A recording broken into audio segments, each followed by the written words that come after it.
महाराष्ट्रात विधानसभा निवडणूक 2024चे वारे वाहत आहे. दोन्हीही महाविकास आघाडी आणि महायुतीने निवडणुकीची जोरदार अशी तयारी सुरू केलेली आहे.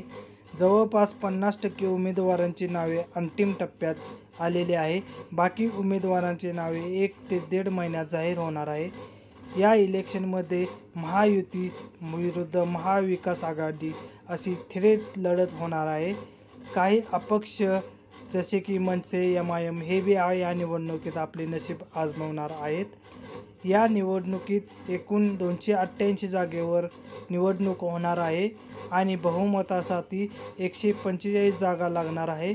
या व्हिडिओमध्ये आपण बघणार आहोत महाविकास आघाडी व महायुती यांच्यात कुणाला किती जागा मिळू शकतात हा अंदाज आपण या व्हिडिओमध्ये बघणार आहे.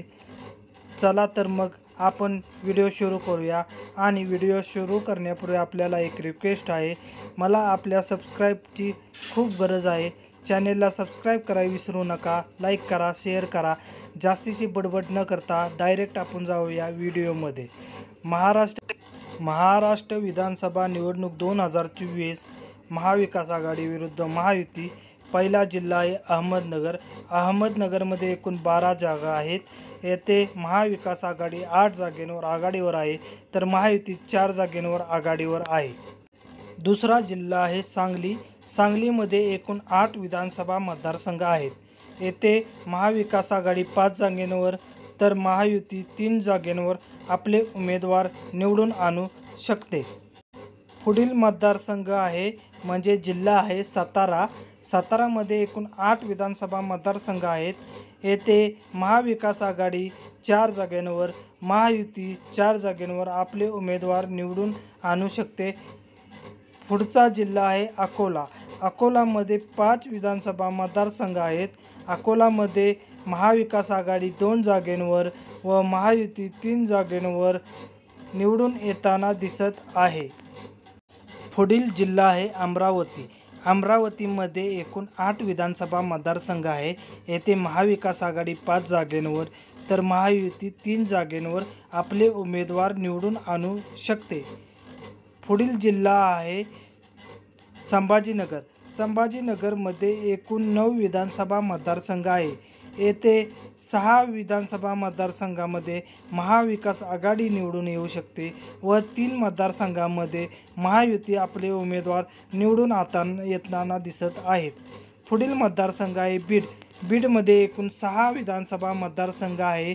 बीडमध्ये पंकजा मुंडे, धनंजय मुंडे महायुतीमध्ये आहे, तर संदीप क्षीरसागर असे महाविकास आघाडीमध्ये आहे. येथे महाविकास आघाडी 3 व महायुती 3 जागेंवर आपले उमेदवार निवडून आणू शकते. पुढील जिल्हा आहे बुलढाणा. बुलढाणामध्ये एकूण 7 विधानसभा मतदारसंघ आहे. येथे महाविकास आघाडी 4 जागेवर तर महायुती 3 जागेंवर आपले उमेदवार निवडून आणताना दिसत आहे. पुढील जिल्हा आहे चंद्रपूर. चंद्रपूरमध्ये एकूण 6 विधानसभा मतदारसंघ आहे. येथे महाविकास आघाडी 4 तर महायुती 2 जागेंवर निवडून येताना दिसत आहे. पुढील जिल्हा आहे धुळे. धुळेमध्ये एकूण 5 विधानसभा मतदारसंघ आहे. येथे महाविकास आघाडी 3 व महायुती 2 जागेंवर निवडून येताना दिसत आहे. पुढील जिल्हा आहे गडचिरोली. गडचिरोलीमध्ये महाविकास आघाडी 2 जागेंवर तर महायुती 1 जागेवर आपले उमेदवार निवडून आणताना दिसत आहे. याच्यानंतरचा जिल्हा आहे गोंदिया. गोंदियामध्ये एकूण 4 विधानसभा मतदारसंघ आहे. येथे महाविकास आघाडी विरुद्ध महायुती 2 जागेंवर आपले उमेदवार निवडून आणताना दिसत आहे. पुढील जिल्हा आहे हिंगोली. हिंगोली येथे 3 विधानसभा मतदारसंघ आहे. येथे महाविकास आघाडी 2 जागेंवर तर महायुती 1 जागेवर आपला उमेदवार निवडून आणताना दिसत आहे. पुढील मतदारसंघ म्हणजे जिल्हा आहे जळगाव. जळगावमध्ये एकूण 11 विधानसभा मतदारसंघ आहेत. येथे महाविकास आघाडी 7 व महायुती 4 जागेंवर आपले उमेदवार निवडून आणू शकते. पुढील जिल्हा आहे जालना. जालना येथे 5 विधानसभा मतदारसंघ आहे. येथे महाविकास आघाडी 3 व महायुती 2 जागांवर निवडून येताना दिसत आहे. पुढील जिल्हा आहे कोल्हापूर. कोल्हापूर येथे 10 विधानसभा मतदारसंघ आहेत. येथे महाविकास आघाडी 7 जागांवर तर महायुती 3 जागांवर आपले उमेदवार निवडून आणताना दिसत आहे. पुढील जिल्हा आहे यवतमाळ. यवतमाळमध्ये एकूण 7 विधानसभा मतदारसंघ आहे. येथे महाविकास आघाडी 4 व महायुती 3 जागांवर आपले उमेदवार निवडून आणू शकते. पुढील जिल्हा आहे लातूर. लातूरमध्ये 6 विधानसभा मतदारसंघ आहे. येथे महाविकास आघाडी 4 तर महायुती 2 जागांवर निवडून येऊ शकते. पुढील जिल्हा आहे मुंबई. मुंबईमध्ये एकूण 36 विधानसभा मतदारसंघ आहे. येथे महाविकास आघाडी 22 जागांवर व महायुती 14 जागांवर निवडून येताना दिसत आहे. हा महायुतीसाठी खूप धोक्याची घंटी दिसत आहे.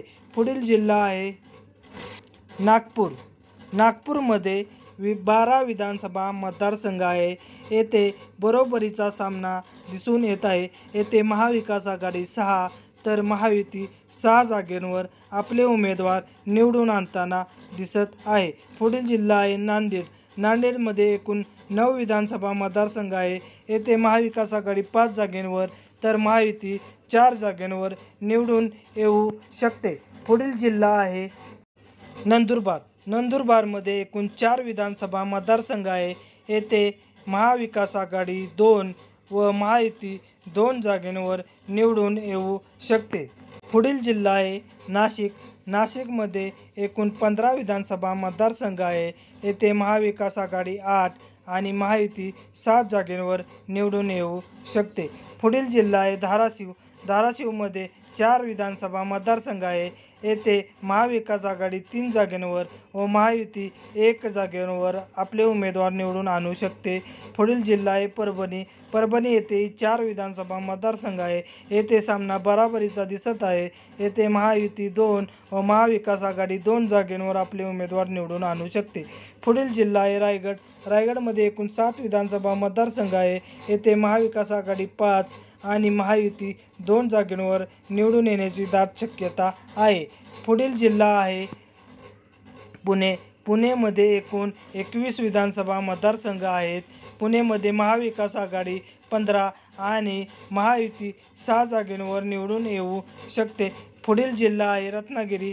रत्नागिरीमध्ये एकूण 5 विधानसभा मतदारसंघ आहे. येथे महाविकास आघाडी 2 जागांवर आणि महायुती 3 जागांवर निवडून येण्याची शक्यता वर्तवली जात आहे.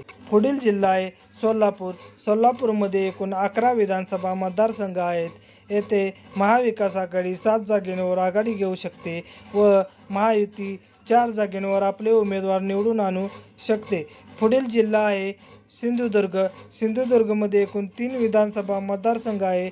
येथे महाविकास आघाडी 1 जागेवर व महायुती 2 जागांवर निवडून येण्याची शक्यता आहे.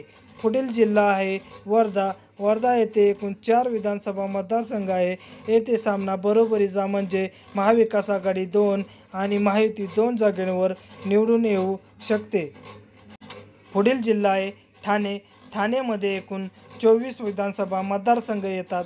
हा मुख्यमंत्री एकनाथ शिंदेचा गड मानला जातो.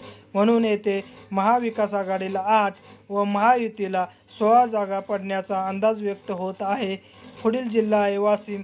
वाशिम येथे एकूण 3 विधानसभा मतदारसंघ आहे. येथे महाविकास आघाडी 1 व महायुती 2 जागांवर आपले उमेदवार निवडून आणू शकते. असा हा सर्वे.